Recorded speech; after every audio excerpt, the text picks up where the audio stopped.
Welcome back to Security and Compliance Weekly. Before we jump back into it, do have a few announcements. If you have a specific guest or topic that you would like us to cover on this show or really any of our shows, you can submit your suggestions by going to securityweekly.com/guests. There you will find a form. Fill it out. We review it regularly, and we'll get back to you if we want to follow up on what your suggestions are. Also, in an overabundance of caution, we have decided to flip this year's Security Weekly Unlocked to a virtual format, and it's finally happening just in 2 days. It's coming up this Thursday. We will be having Security Weekly Unlocked virtual. It's going to be, as I said, this Thursday, December 16th from 9 a.m. to 6 p.m. Eastern Time. You can register. It's for free at securityweekly.com/unlocked.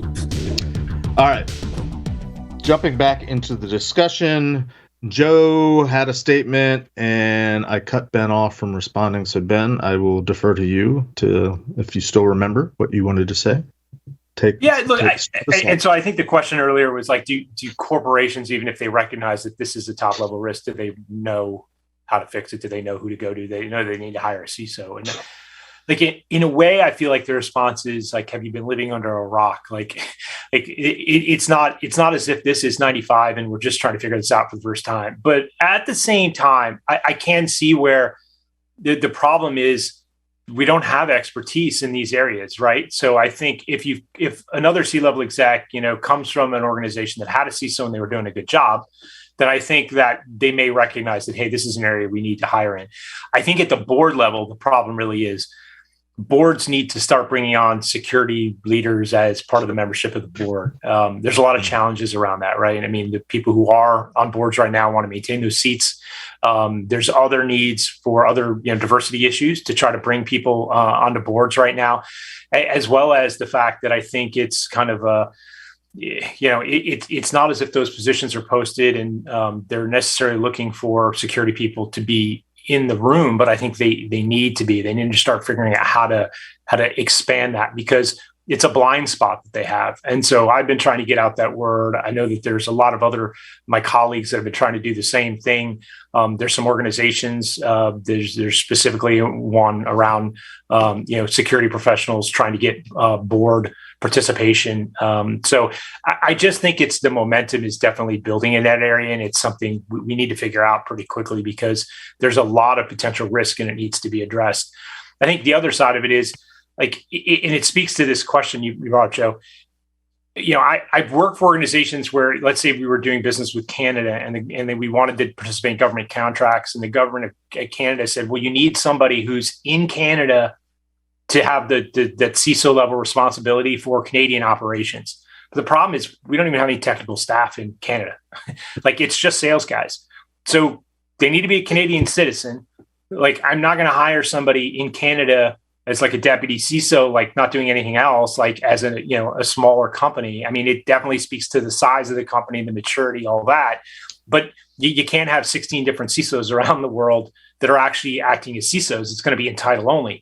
So that just compounds the problem. I think it's having a more organized structure around this and having more definition that everybody can comport and say, yeah, we agree, this is what the role is and this is what it should be doing. Yeah. Go ahead. Was that Kat?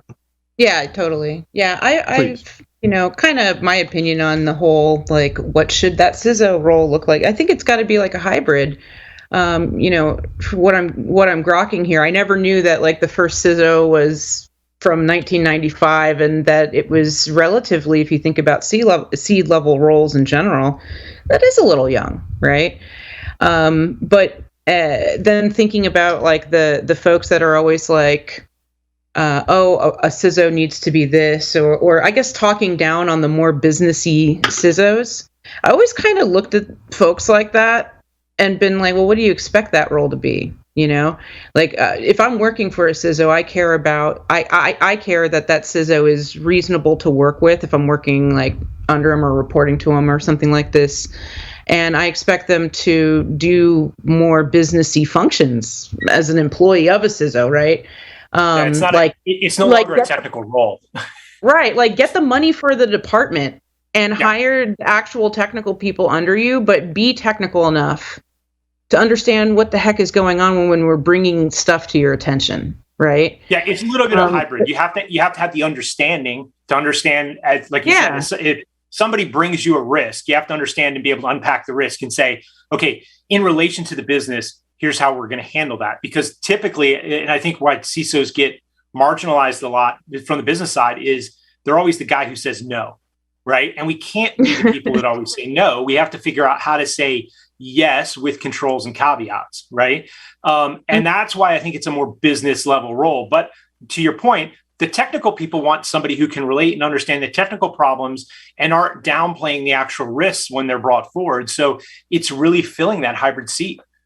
Yeah, but at the same time, those same people that are technical, that are like, I need my CISO to be just as technical as me.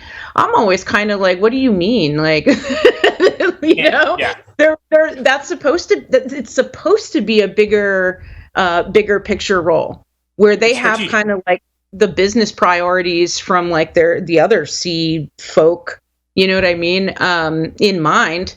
So there is that. I always kind of wonder, like, the people that are really harping on a very technical CISO and not a business-minded big picture one. I'm always kind of like, what do you expect? Like, what do you want? The Plague from Hackers or something? Is that who you want to work for?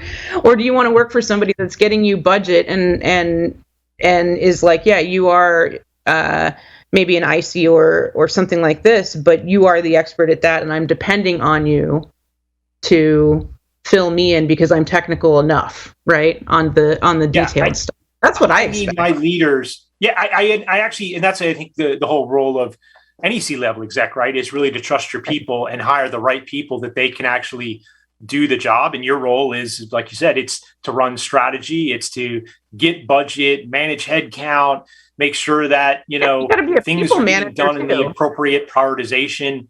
And you're having those negotiations with the other business leaders, right? Because I'll tell you, getting budget and managing people is the really hard part of the job. The technical stuff is easy. It's the people and process that are difficult. Yeah, those are their own skill sets. I feel like being a people manager, then having to talk with other big picture folks, and then interfacing with your own folks and making sure everybody is on the same page. You're almost like a tour guide. You're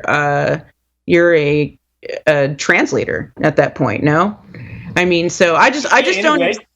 Yeah, like that. So I think part of it is also like taking, like, so for the ICs and the managers that are reporting it to you as a CISO, it's conveying what the corporate direction is, right? Like I think the problem a lot of times is people get direction, but they don't understand why they're supposed to do it, and so on the maturity journey of a CISO, like, that's one of the things you have to figure out is, how do I take what the corporate level objectives and put it in a context that my ICs and my team can understand? So then they go, oh, I know why I'm doing this now. People are much more likely to head off on that trek and take that hill if they understand why you want the hill taken. Here's the wrench on some of this. I mean, this is one of the few roles, and you talked about it with a lot of the stats that you gave, that the C is somewhat flexible, which I don't understand. But we see that a lot, that they've got that chief title, but they don't have the chief responsibilities. Yeah. So, you want them to own the budget. You want them to be the guy that knows about, where the importance of all of these, the budgetary numbers are. They're going to go fight for the team, but really then they don't have responsibility for a lot of this, and they're still dependent on whoever they're reporting to in the structure, because they don't give them all of the, again, responsibility, accountability. They're not empowered as the chief like all of the other chief roles are, which is really just a complete farce for the C that's in their title. But I think that's part of the issue. Yeah, it is. It's a VP or director level position in a lot of companies that is given a C title because that's what people want, right? But I think when you're interviewing, even at a manager or director or VP level, if you're reporting to a CISO, where does that CISO report? It's going to give you a big indication of what the success of the org is going to be, and how much you're going to get in your role to do what you need to do. How much support are you going to have? How much air cover are you going to get? And so I think we all need to start asking these questions, and that's going to be the thing. Like, I know people who have walked away from CISO roles and told the company politely, this isn't the right reporting structure. Like, I'm not going to take this role because it's not going to be successful. I think the more people that continue to do that. I'm sorry, Joe. I'm sorry. Is the role designed to be successful, or is it part of the organizational strategy to actually have a fall guy? Somewhat tongue-in-cheek question, but somewhat that's the wrong reason question, for it to have the role, right? Like if you're just looking, like we need to pay some money to have a scapegoat on tap when we need it. Again, that's an indicator, right, that it's not placed appropriately. So I think that probably there was a time frame, like not early on, but kind of mid between 95 and now, where that was probably the case, right? There was some guy who was given that title to be the scapegoat, to be on tap, and I think that's changing. And so, look, we don't talk about this a lot, but I think, when you look at compensation, it's definitely changed, right? Like compensation is a lot. The reason why a lot of people want to be CISOs right now, because the compensation is going north. And then the other thing is, the golden parachute that we always hear about executive positions for the CEO, the CFO, the chief of legal. That's now happening at the CISO level. Like, because that happens, because they're looking for a scapegoat, people are now getting, 1 year, 2 year packages to say, okay, if you need to let me go and it's not my fault and I was doing everything I should be doing, I get a payout. And that starts to really elevate the discussion at the board and the exec level role that, this can't be just somebody we're going to let go if we have an issue that wasn't their fault. Like, we need to work through these problems. Joe, I'm sorry, cut you off.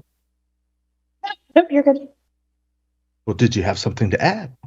No, it's okay. Keep going. All right. Let's shift gears a little bit. I wanted to come back to talking about the differences in CISOs depending on vertical, and as an ancillary aid, Gus, if you can put up the graphic, try to weave this into the conversation. This is something that I found a couple years ago, and I've used in several talks. And to put it in the context for this discussion, this is somebody trying to map out all the different facets of what's considered to be cybersecurity. I guess my question to you, Ben, would be, since you are a CISO and you've covered a couple verticals, you're expert on all these, right? And or which of these areas that should be more focused on and are the bailiwick of a CISO versus being able to delegate to someone else? And ultimately, how does it vary from industry vertical to industry vertical? Yeah, so let me first talk about, like you asked, do I know all these domains? And I'll try to split the baby on that answer. Yes and no. Okay. Like, look, okay. We talked about this earlier. Like, you need to know enough about all these domains, and especially the closer you get to that center, that cybersecurity domain box. Like, if you're at risk assessment or governance versus social engineering or guidelines or IOCs, like. That's why I hire people, right? Like, that's why I have a staff and a team. Like, and it's not one super CISO that's running around just doing all this all day. So that's kind of the answer to that, right? Like, if you look at this map, I generally have somebody who's responsible for attack service. I generally have somebody who's responsible for security operations, kind of these are director level roles.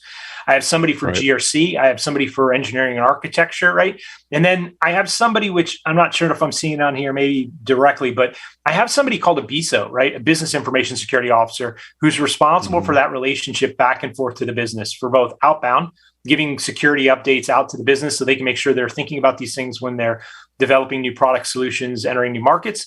And then also so we can take in their requirements back and say, hey, engineering is moving from AWS to GCP. Like, what should we do on our security roadmap to make sure we're prepped for that, right? So that's a really important function. But that's kind of those top level buckets. And then there are ICs under that who are responsible for the more very specific things, right? So probably somebody responsible for vulnerability management, somebody responsible for code scanning, somebody responsible for doing policy development, right? And that's how a good security program is run, if that answers it. Now, from a vertical side, look, I think in general, like, a well-run program is going to be pretty similar. However, given companies that are highly regulated, so let's think like financial services, right? They are going to lean much more heavily towards compliance versus somebody who's in like manufacturing that's not going to be as compliance driven. They're going to do compliance because they have to, but they're not going to have as big a team, right?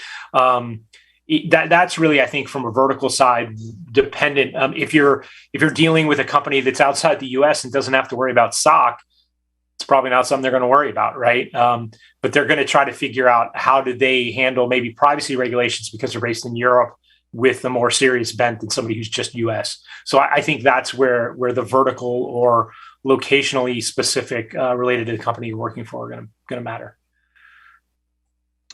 So as a caveat, I do want to add, I don't necessarily agree with that slide and the breakdown and the organization of it.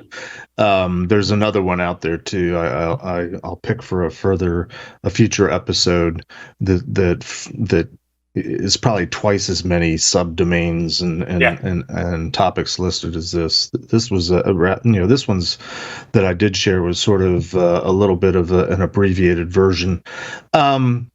And Jeff, I would say part of it depends upon the size of the org, right? A lot of it's related. Like when you put up that graphic, one of the things that I didn't talk about was, you could have two companies that are almost exactly the same size, or even you can do a relationship towards a linear relationship towards size. So let's take a company like an Aristocrat, which was roughly 6,000, 8,000 people, contractors and stuff, and then a company like a Visa that's somewhere around, at the time, I want to say they were like around 12,000 people with contractors, maybe 14,000. Right. So that linearly, you look at it and say, well, maybe it's 50% larger, but the security team at Visa was 450 people, and the investment much higher versus 20 or 30 staff on the information security team at a company like an Aristocrat. Even though the revenue isn't that much different, it's just the importance they place on security, and security is a core piece of their business, right? Visa is less of a financial, and they think of themselves more as a technology company, but they in their core belief is the security of the transaction. Where a company like an Aristocrat, where they're coming much more from a physical, we build a casino slot machine and we sell that slot machine.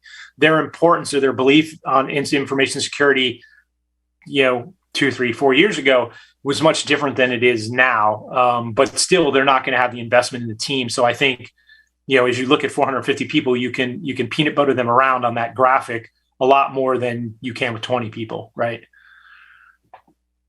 Well, I agree and I disagree with so many things because yes, size matters, size of company matters. I think we don't often give enough tip of the hat to the fact that there's certain organizations from a vertical perspective that have been in the security game a lot longer out of necessity, and that tends to be the financial services companies. Banking, insurance, stuff like that. Things that have been regulated anyway for a long time tended to be the ones that picked this up early and often, and also had budget and staffing capabilities. I for better or for worse, I've been living in the PCI world for many years, and while I work with large companies, I don't often work with large companies that are, let's say, mature in the way of how we often talk about a organizational structure, especially from a cybersecurity perspective. Well, I can tell you horror stories, but I can't tell you horror stories, right? Like my title precludes me from telling you some of the horror stories I know, but just because you're a large, mature company doesn't necessarily mean your security program is mature. It may be large, but it doesn't mean it's mature. Well, on the break, I was curious and I looked up in the PCI standard because I know that there's a requirement that says make sure that all the responsibilities for all the different things in PCI, all the different security activities are formally assigned. And I wanted to read it because, believe it or not, I don't have every single requirement in the standard memorized, although probably most of them. But interestingly enough, at least in version 3.2.1, the current version, I don't know if it's changed in version 4, but I'm going to go check that at the end of the episode. PCI says, as an example, have all the information security duties formally assigned, and in the procedure category, which is sort of the hints and the helps, it says something like a chief security officer. So even PCI doesn't even talk about a CISO, which when it was first written, I don't think I guess technically CISOs did exist since it first came out in 2004, but they jumped to an actual C-level position.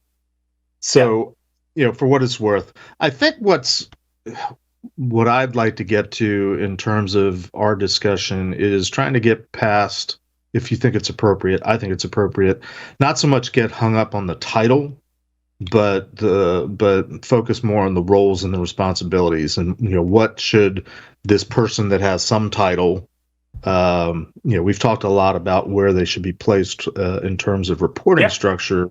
We haven't talked as much about what should they be doing versus what should people that under them should be doing, especially in the context of all the different domains. But for me, simplistically, the 12 different major requirements of PCI, or the 6 major goals. How much of all of that is the responsibility of this person, for lack of a better term, we'll say CISO, especially when a lot of the things that are requirements are, to me, security related activities that should be performed by people that have other jobs like IT and developers. You've mentioned DevSecOps, DBAs, admins. I mean, there's a lot of security related functions that aren't necessarily security jobs, where there are specific activities that are traditionally security functions, like the logging and the monitoring and the scanning and the testing and the poking and the prodding and all that. So any thoughts on where that should all break down in terms of this role, for lack of a better term, we're calling a CISO, and others, let's say, in an organization? Yeah, so Jeff, lot to unpack in there, right? Like, I think the nuance and the detail is really where this all breaks down. Welcome to my show, and welcome to my brain. Jeff, I know you. So I think I'll start at a high level and say, I agree with you. I don't think titles are important, right? Like, it's nice to have a title, but at the end of the day, like, people expect you to jump in and lend a hand and try to get the work done, right? So let's abstract the title a bit. But I do think the one thing that's important is just the scope of the responsibilities that role has. So if we're talking about a director or a VP level role, so somebody under a C level exec that doesn't actually have overall responsibility for the program, it's much different. So let's limit the discussion to kind of that somebody, whatever their title is, who's operating at the C level role. Because if you're a director, like, ultimately, and you report to the CIO, it's the CIO that ultimately has that responsibility and should be doing this, but probably just doesn't have the bandwidth of time. So at that C-level role that this person is doing this job, really, we touched on this a little bit before. The role is really to set out the strategy for the program. So to understand what the role of the business is, what the objectives of the business is, what we're trying to do on a year-to-year basis, and probably, that 3 to 5 year arc of the company, where our strategy goes, understand product from a conceptual basis, so you understand then how to set out strategy for a security program. So traditionally, I think a lot of people spent time down level in the weeds, like, what tech do I need to buy? What do I need to implement? What control do I need to put in place? When if they'd spent a lot more time on the front side understanding the business, and then trying to align much better to, okay, how do I figure out how to match the strategy of the arc of security to the arc and strategy of the business, it would have been much better aligned. Once that's understood, I really think it's about, how do I make sure that I'm fighting for the right budget and I'm making the right alignments? It's like being on the island, right? Like, you're trying to make allegiances and trying to figure out how to win in that week's challenge. When you're in that E-staff meeting, trying to figure out how to set it up so when you position what the strategy is, you can get buy-off on the other stakeholders, and then you can drive that program forward. And then it's a lot of people management, right? It's making sure that you're articulating that strategy to your directs, and making sure that those directs are then, you're clearing the way for them to implement and actually get the hard work done of implementing the program. And you're coaching, you're giving, career advice, you're helping them figure out how to navigate the problems, remove obstacles out of their way. I mean, that's a lot of what the role is. It's not figuring out, like, necessarily what the right policy is or what the right setting is in, the IDS or the vulnerability scanner. Certainly people probably came up and have an affinity to something that they may get more involved in. And you should understand the tech, and you need to be able to understand when to call out and say, yeah, that's BS. That's not the right answer to this problem. Or understand that somebody hasn't thought through critically of all the problems. That's the coaching aspect of it. There are things that are naturally outside of the scope of security, and that's going to depend a great deal on every company, right? In some companies, compliance will be in some companies, compliance will be out. In some companies, I always use the example of firewalls. For me, firewalls are connectivity. I don't want to manage the firewalls, but I probably do want to manage the security policy of how the firewalls are configured, right? But in other companies, in legacy, a long time ago, it was really traditional for firewalls to be included in the security organization. But I really think that's a connectivity issue. So again, I think the vertical, depending upon the company and the specifics in the background, like what's in security may differ from one org to another. I hopefully that kind of answers, but probably some follow-ups on that, Jeff. Well, in security or insecurity? One word or two. Understanding that this is all, opinion and experience, and we rarely at any level in this industry get to any kind of absolutes. Wanted to shift gears again a little bit, since we are security and compliance, and our tagline is tearing down silos and building bridges, often between security groups and the others. Where do you see the role of CISO falling in terms of fostering, facilitating, let's call them open relationships with organizations? Define an open relationship. That matters greatly too. Like, what does that mean to you? It means, and I can be a little bit on more your personal granular. life, Jeff. Not in my personal life. Let's say, and again, roles are changing. What used to be the network administrator is now a software developer that's writing, code and scripts in AWS. But to the degree that, as I said earlier, there's so many security functions that sort of fall under what are traditionally other titles outside of security.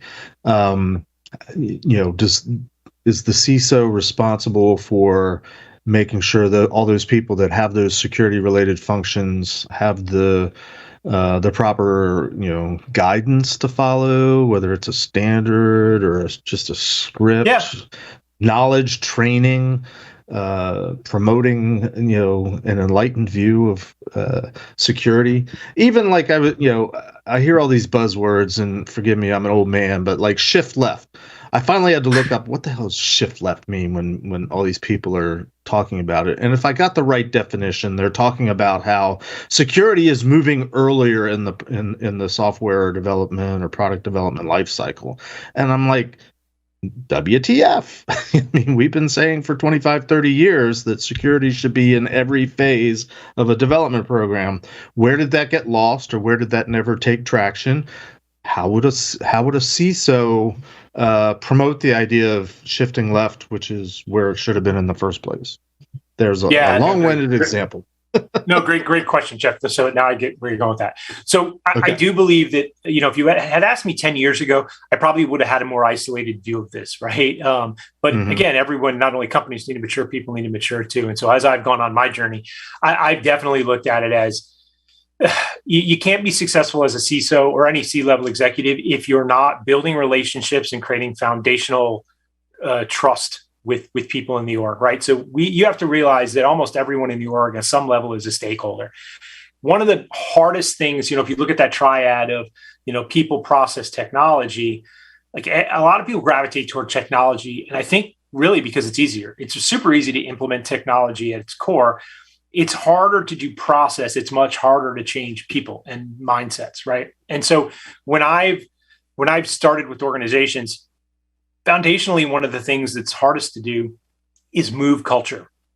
And as a CISO, you have to figure out how to move culture. And that's part of that alignment. So working with people in HR who you may not traditionally think about, you need to create that relationship and that trust with, is to be able to go to HR and say, hey, what's the culture of the organization like? How do we successfully influence and move culture? How do we reduce friction for people in the organization and give them a more positive image of security?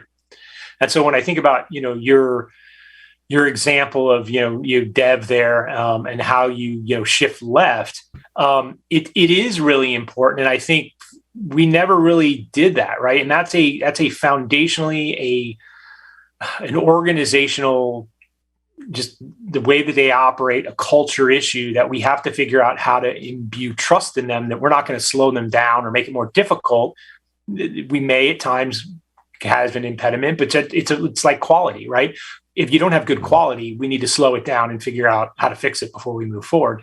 We need to fix things in security earlier in the life cycle because it's cheaper. It ultimately, and once you've figured out the process, takes less time, speeds things up. And so I do think that's foundationally a really big part of the CISO's job, is figuring out how to build those relationships into R&D. Now, that doesn't mean there are some companies that do really well when the security team actually sits in dev and R&D, and they run it that way, and they just the security team provides oversight, policy guidance. There are other companies just culturally where it makes more sense, and some CISOs who just the personality of the CISO will dictate some ways where that stuff sits best, and personality of the guy who runs R&D. How they mesh and how they interact. Sometimes security should sit all in security, and we eventually, kind of do that oversight function outside versus in. I do think a lot of it is making sure that the policy and the guardrails are right. So when dev is off building something, they know what they can and can't do, versus just you coming later and saying, oh, that cryptographic control is too weak. Like, you should have used something stronger. Well, if you had told me ahead of time, I could have just done that. And so I think that's what the company, the stakeholders are looking for, is the guidance and the guardrails so they can know how to execute. And that is what, to me, shifting left is. Interesting. Kat, Joe, any other thoughts or questions as we start to wind down here? You're muted, Joe. Yep, Kat, I'll let you go first since I've been jumping in. Kat, Kat had to jump. Oh, she had a CISO call. So you're on the hook, Joe, or I can keep going, because I can talk all day on just about anything. Yeah, I mean, I just want to say it's disturbing to have that clown over your shoulder staring at me, Jeff. Just FYI, sorry, I didn't mean to cut you off there, Joe. But, creepy land. He's got a very maniacal stare, like he's going to kill you with an axe. That's Charlie in a box. Yes.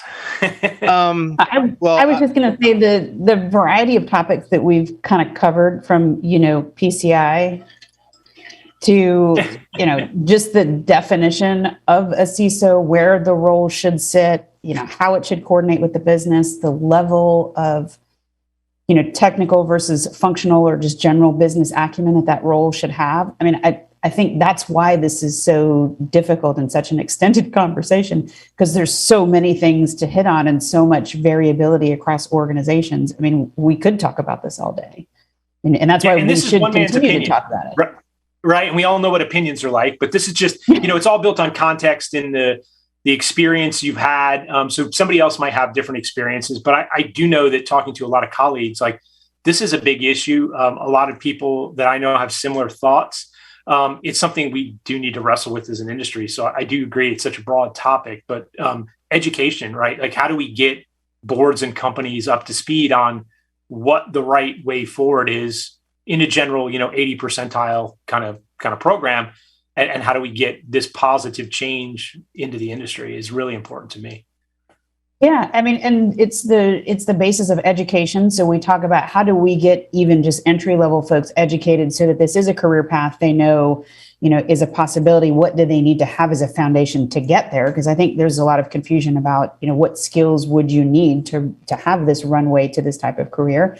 But it's just like looking at that map. You looked at that mind node and said, oh, we know it's not completely accurate. We all have a different view of it. Give it another week, we'll add probably 10 categories to this.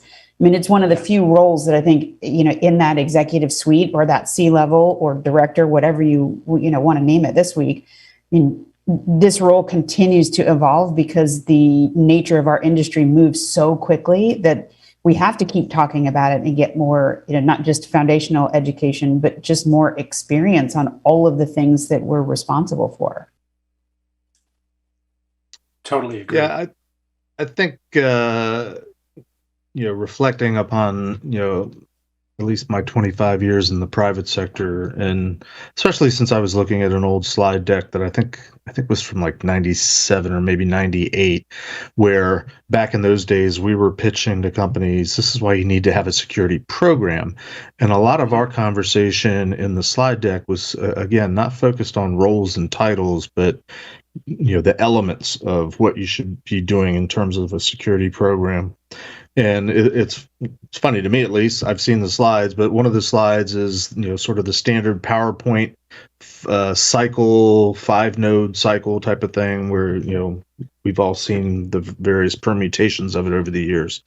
But we talked about the idea of a security in and of itself having a life cycle that and it sort of roughly maps, I think, to like a software development life cycle program. But you start with an idea, and you start with, or in the case of security, you start with measuring where are you, assessing where you are, and then trying to figure out where you want to be, and implementing and architecting solutions and putting practices and procedures into place. We very heavily oriented our discussion back then on policy. You got to have some sort of a game plan. You have to have something in terms of strategy and have it written down. Where I think we as practitioners lost was the affinity for everybody wanting to not have to go through such a complicated process. Either let somebody else think about it, or just more simply, we want that checkbox. Just tell us what to buy, tell us where to put it, and I think that's where we've ultimately lost in this larger game of how do we get security to the masses type of thing. To recap what I'm hearing from you, Ben, and understanding the caveat, this is one person's opinion. I think what I've heard as takeaways is whatever this role is that we're currently calling CISO, there's a need for it to be higher in the organization, really, a seat at the table of the C-level, senior management, C-level management. I think I'd agree with that. I think even early on we acknowledged from our, this slide deck that it really should be, if not completely C-level, it needed to be independent. Like I said, dotted line, not reporting under necessarily one of the silos that necessarily fall under any of the C-level positions, but sort of have that sort of independence to freelance and be able to troubleshoot and say what's right or wrong with just anything within the organization. But obviously there's a need to be able to communicate that in language that boards understand. And in listening to you talk for the last hour or so, statistics are very important. It's very important to cite statistics. That's what I'm picking up on. If I ever want to be a CISO, I got to start memorizing statistics and be able to cite statistics. But obviously, it changes from organization size, complexity, maturity. We didn't talk much about that. There's a lot of complexities to this, obviously. If anything, go out and find a CISO and give them a hug, because they're probably beat up a lot and for no good reason. So we should, have a national bring a CISO to work day or something like that, and give them a holiday. We could go on, but we should probably wrap things up. Ben, I'll give you a few moments if you want to give us any, parting thoughts, any, call to action from our conversation today. I think we covered a lot, right? And it is a very complex role, and complex from an organizational side, and just getting the right alignment. I think the call to action for me is just, we need to recognize as an industry that we need to take the security organization seriously, like whatever title, wherever it fits under. It's a really critical part of the business, and we need to figure out how to get that to be kind of ubiquitous concern so that everybody is making sure they're addressing it because it affects everyone, right? You can say, well, I'm not a CISO and I don't sit in the security org, but as a consumer, you deal with retail, you deal with your credit card companies, you deal with your bank, you deal with your healthcare, and all those organizations, really, the security of that impacts you at some level. And if it hasn't already, if you haven't had a credit card that somebody's called and replaced, or you haven't had a mailing because your personal information was shared, like that's something we really need to take seriously. And as a result, kind of, we all have a role to kind of push the industry forward and make sure that this is supported and handled kind of as a more central part of the business. Great. Well, Ben, thanks for taking the time to cross over and come on to Security Compliance Weekly today. Do appreciate you sort of spearheading this conversation. Just as a reminder to the audience, next week will be our last show for 2021, and it'll be an interesting bookend to our conversation today, I think. I've invited on a gentleman I've known for, 10, 12 years, a gentleman named Engel. He has been a CISO, been a virtual CISO. He is an author. He has a book that he published, I think about 4 years ago, entitled Why CISOs Fail.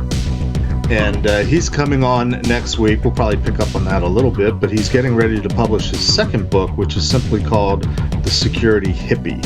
And it's a book filled with just stories. He said, I want to be able to tell the story of security in story form. So we are looking forward to getting his take on this whole CISO thing, as well as we're probably going to have a somewhat humorous look at the life of a CISO and a security professional, or as he calls it, a security hippie. So that's next week on our last show, episode 99 for Security Compliance Weekly. Until then, everyone be safe, secure, and compliant. That's going to wrap for us this week.